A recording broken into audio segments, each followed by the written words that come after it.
Alors dans cette vidéo, j'aimerais parler de certaines problématiques auxquelles la fondation ou le projet de fondation voudrait répondre. Donc la principale problématique, c'est la problématique de volume auxquelles sont confrontées les maisons d'édition. Les maisons d'édition ne sont ni plus ni moins que des entreprises qui ont des charges, qui ont des salaires, et c'est pour cette raison qu'il n'aurait pas possible d'assumer la lourde tâche de traduire les énormes ouvrages que renferme le patrimoine islamique. Il y a des ouvrages qui sont énormes, qui font 20, 25, 30 volumes, et c'est une chose qui n'est pas possible aux maisons d'édition de traduire, pour la simple et bonne raison que la traduction demande beaucoup d'efforts et que ça prend du temps. Pour faire des traductions propres et bonnes, eh bien cela demande beaucoup de temps. Donc pour répondre à cette problématique, il suffirait tout simplement doter cet aspect commercial et cet aspect bénéfice-perte qui est présent chez les maisons d'édition pour se diriger plutôt vers un aspect recherche. C'est-à-dire que les traducteurs de la fondation seraient des chercheurs considérés comme des chercheurs à part entière, avec un salaire fixe, et ils ne seraient pas pris par le temps, ils n'auraient pas de limite de temps pour traduire des ouvrages, ce qui est le cas chez beaucoup de maisons d'édition. Et bien entendu, ceci est compréhensible, c'est qu'au-delà d'une certaine période de traduction, eh bien, la maison d'édition pourrait se retrouver en perte, ce qui parfois peut nuire à la qualité des traductions. Donc là, l'inverse serait d'avoir des traducteurs totalement libres, autonomes, qui n'aient pas de rapport avec ce côté bénéfice et perte, et qui, si besoin est, puissent prendre le temps qu'il faut pour produire des traductions de qualité.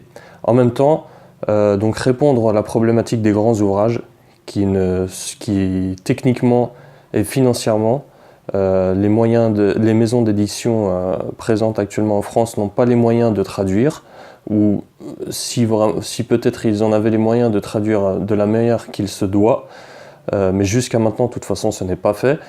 Et donc le projet de fondation pour la traduction du patrimoine se voudrait répondre à cette problématique en constituant une équipe de traducteurs professionnels choisis par les meilleurs étudiants en sciences islamiques, ayant un bon niveau en langue française, un très bon niveau en langue arabe, et en ayant bien entendu des compétences en sciences islamiques avancées, poussées, afin qu'ils puissent traduire au mieux ces ouvrages.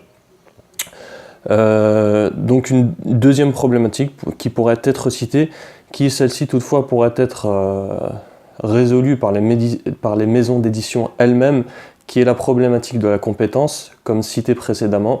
Malheureusement, on a pu constater, la tendance va à l'amélioration, mais on a pu constater une déficience dans le niveau de langue française de certains traducteurs, qui parfois fournissaient un texte final très moyen, voire parfois certaines phrases qui pouvaient virer presque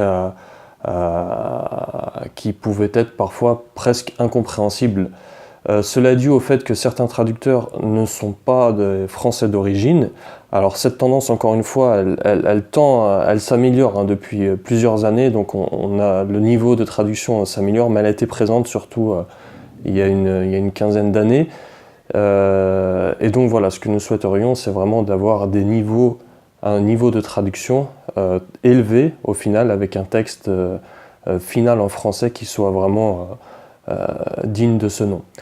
Parmi les problématiques également, c'est que certains traducteurs employés par certaines maisons d'édition n'ont pas de formation en théologie islamique, donc ce qui constitue une réelle problématique, puisque le traducteur, lorsqu'il traduit un domaine précis, il est confronté à certaines terminologies, et une personne qui se veut profane dans ce domaine, il lui est difficile, ou il est carrément impossible parfois, de comprendre une terminologie comme il fallait la comprendre. Donc elle peut comprendre le sens linguistique du mot, mais en fait dans ce contexte précis, il avait un sens que l'auteur voulait lui donner, un sens technique, théologique, et du manque de compétences dans ce domaine du traducteur, eh bien ce terme peut lui échapper. Donc voilà les principales choses à laquelle se voudrait répondre le projet de la Fondation, bien que pour ce dernier point, la compétence des traducteurs, cette problématique pourrait, comme cité précédemment, être résolue directement par les maisons d'édition elles-mêmes, en veillant à embaucher et à contracter les services de traducteurs expérimentés, ayant des compétences dans les sciences islamiques, une formation soit universitaire, soit équivalente. Mais en tout cas, pour la première problématique, et celle à laquelle se veut répondre le projet de Fondation, c'est vraiment de traduire les grands ouvrages. Et jusqu'à maintenant, nous en avons besoin. Le patrimoine est prisonnier dans ces ouvrages. Il y a des trésors, dans des volumes enfermés, et il faut qu'on les sorte de la bibliothèque islamique, qu'on les ramène en langue française.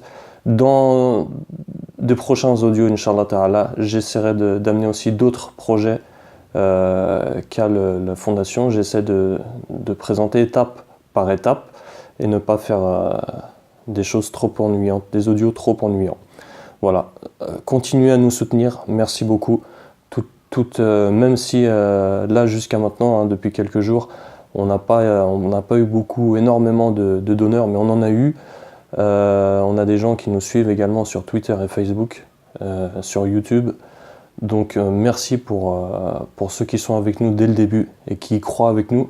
Ça nous aide. Vos invocations, Allahu Karim, Allahu Akbar, Inch'Allah Azzawajal, si c'est un khair, il va nous faciliter la tâche. N'hésitez pas à poser des questions pour avoir plus d'informations et partager, essayer de donner quelque chose, si modeste soit le don. Voilà, qu'Allah vous préserve, yubarik fikum, wassalamu alaikum wa rahmatullahi wa barakatuh.